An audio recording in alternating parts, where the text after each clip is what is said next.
Thanks for joining us today. Slavery is one of the most troubling topics in human history, and when we read the Bible, it can be even more unsettling.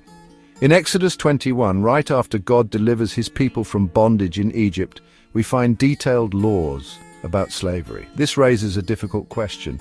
Did God actually encourage slavery of his own people? Was he endorsing the very system he had just freed them from? In this video, we'll take a closer look at the context, culture, and meaning behind Exodus 21 to uncover what these passages really reveal about God's character and his plan for his people. Before we continue, please remember to subscribe, like, and share. Slavery was not a social institution established by God, but a common one found throughout the ancient Near East, including Israel. God did not prescribe it, but he did regulate it in order to protect slaves from abuse and exploitation. God does not uproot us from our culture, but takes us where we are and makes us better persons. In fact, some of his laws point to a time when there would not be more slaves, such as the law of Jubilee. The Hebrew term translated slave, ebed, means servant, worker, advisor, slave, etc.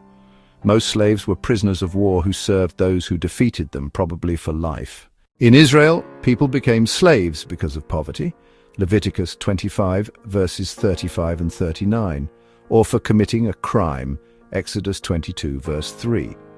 In such cases, they were not devalued, but were still considered a fellow Hebrew, Deuteronomy 15, verse 12.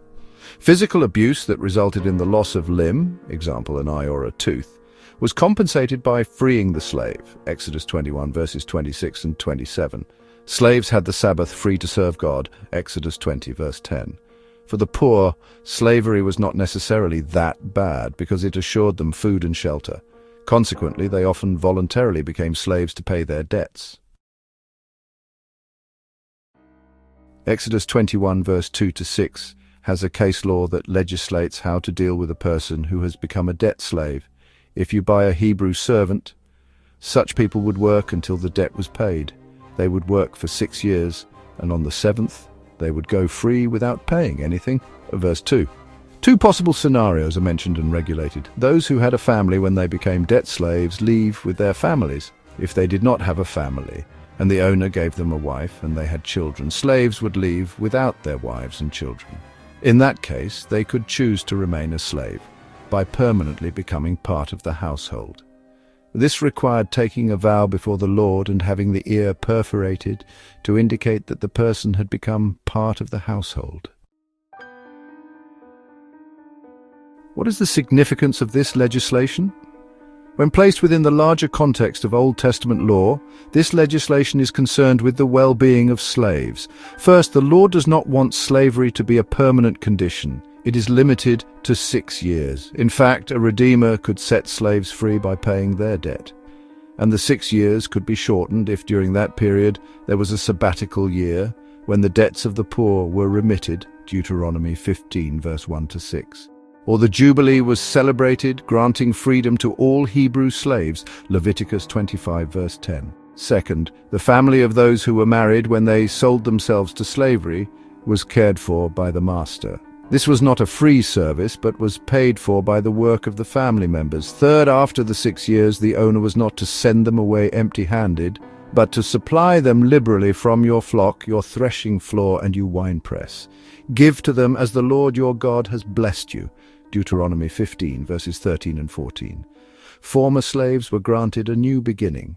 Fourth, although the person who came alone into slavery could not take his wife and children with him, he had the right to redeem them. But this would be difficult for a poor person. Thus, a second option was legally available. He could become a member of the household of the owner. Under this arrangement, they would not have to worry about their own subsistence as a family. Clearly, none of this was ideal. But in the imperfect world, the Lord legislated slavery to make it as humane as possible, while at the same time announcing the coming of a final jubilee when slavery, including slavery to sin, would come to an end. Luke 4, verse 17-19. Thanks for joining us. Don't forget to subscribe, like, and share for more biblical insights.